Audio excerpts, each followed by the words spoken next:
Our next guest is part of a team of people committed to protecting Buzzards Bay. Deb Hood is the event manager for the Buzzards Bay Coalition. That nonprofit has a number of events coming up, and Deb is here to talk about those events. The number one event, I think, a significant fundraiser, Buzzards Bay Swim. But before we get to that, tell us a little bit about the coalition. Sure. Good morning, Jim. Good morning. So we are in the 30th year of the Buzzards Bay Coalition. We are the clean water nonprofit that protects and restores clean water in Buzzards Bay. And so that's the body of water all the way from Little Compton, Rhode Island, through Westport, New Bedford, up to Wareham, and all down through Falmouth to the Elizabeth Islands, and even touching Martha's Vineyard. So a big body of water. And your work, we're going to touch on your work, not only includes that body of water, but property surrounding the body of water, which we'll talk about, especially in the town of Acushnet.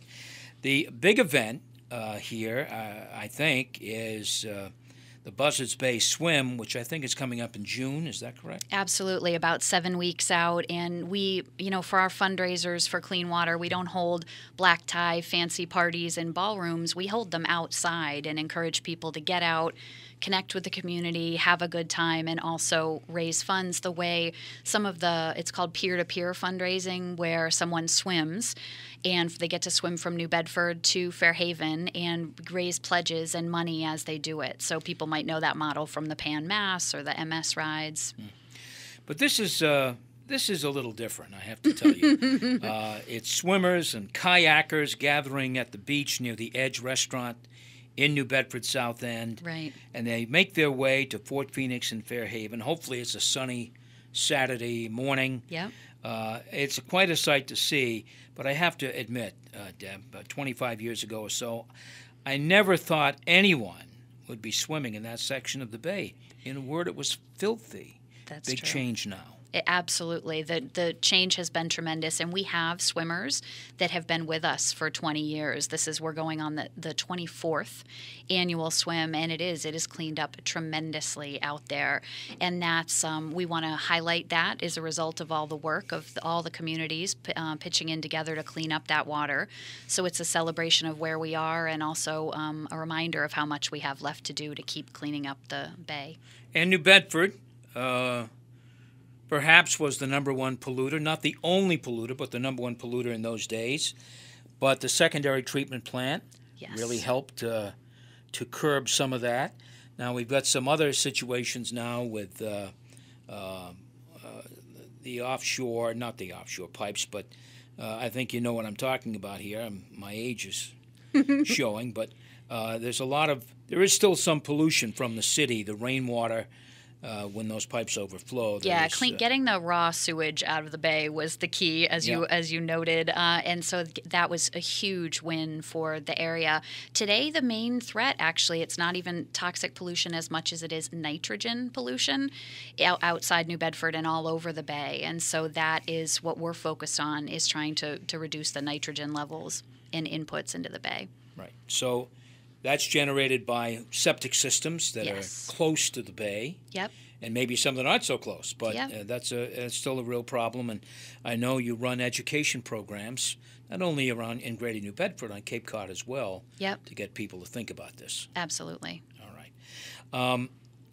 That swim is kind of not a day-long celebration, but it's almost a day-long. You're out there early in the morning, and you have a day at the beach, really. Yes. Tell us about that. So it's a 1 mile swim, and so it kicks off right at 7 in the morning. It takes people anywhere from 20 to 90 minutes to swim across. So if you're a fast swimmer, you can get right across, or you can, paddle your way and take an hour and a half to do it. If you can swim continuously for 40 minutes, you can do this swim. I think people think it's intimidating to swim from one town to another, but it's actually pretty attainable. A lot of folks go to the local YMCAs. They start training by swimming 15 minutes, 30 minutes, an hour, and then once you're swimming an hour in the pool continuously, you could definitely do this swim. People who may be worried, I just remembered the term I'm looking for, combined sewer overflow pipes. Oh, CSOs. no. Nowhere near. This is the outer harbor of New Bedford. This is clean, clear. This is a problem the city's had, but you're exactly right. The secondary treatment plant did help clear that up a great deal. Yes. So the date is 7 weeks out, you said? Yes, June 24th, Saturday, June 24th. People can sign up. I don't know if I can give out the Sure, website. Go ahead. At savebuzzardsbay.org/swim. They can sign up and learn more about the event there. And see a video showing how gorgeous and clear the water is. It really is. It really, it's a remarkable thing. I've had the opportunity to cover this event, and really, like from 10 years ago to 5 years ago, and it's amazing. Swimmers themselves will come in and say, "Boy, this is a lot different than when we started doing this." Yep. So it really is a remarkable change.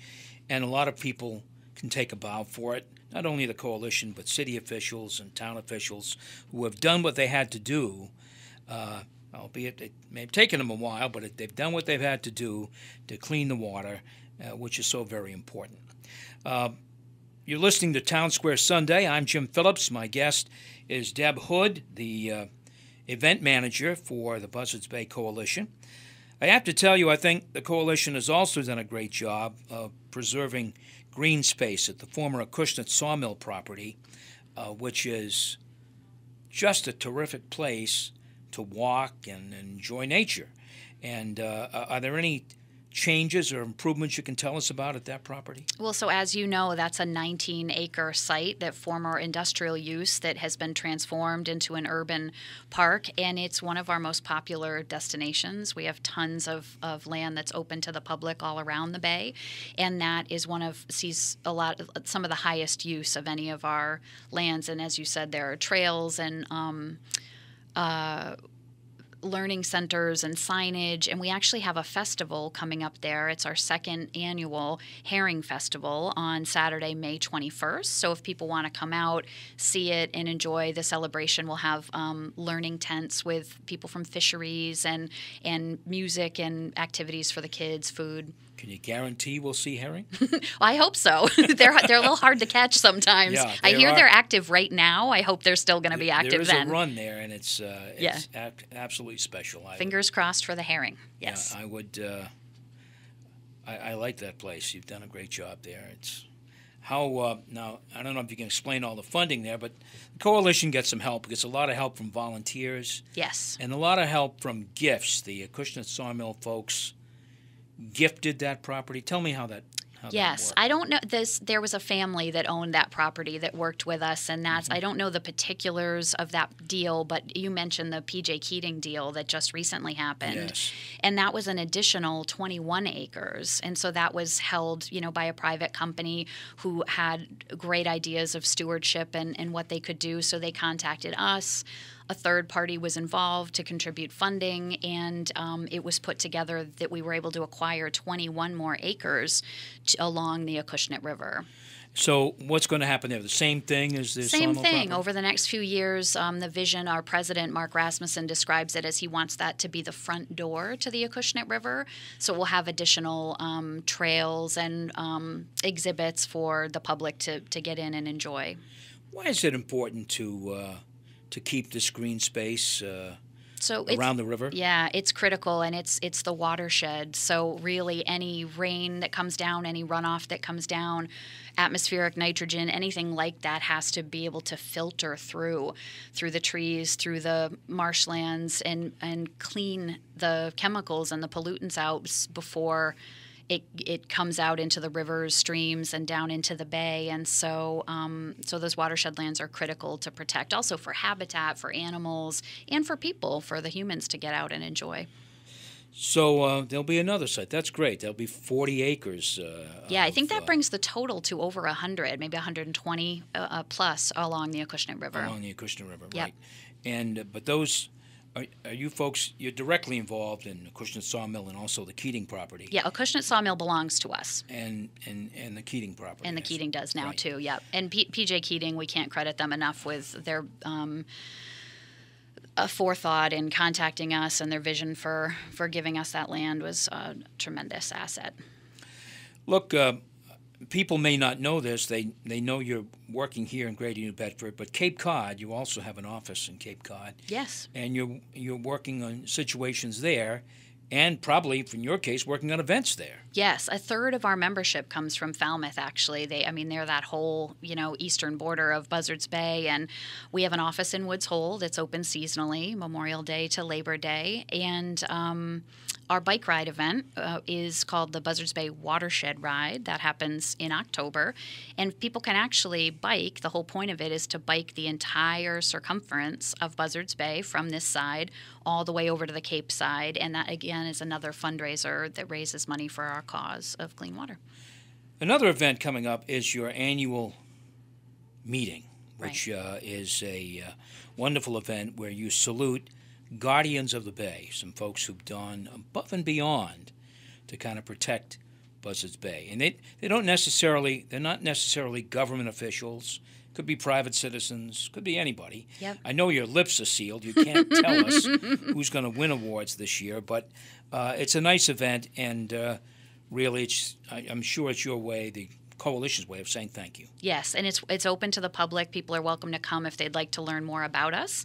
And that's Thursday, May 11th at 5:30 over at the Chart Room in Bourne, it's a little preseason, so it's opening early for us. Kingman Marina has generously offered if people want to bring their boats, they can have a free boat slip for the night. And so we invite the public to come out and meet us and learn more and find out who those Guardian Award winners are.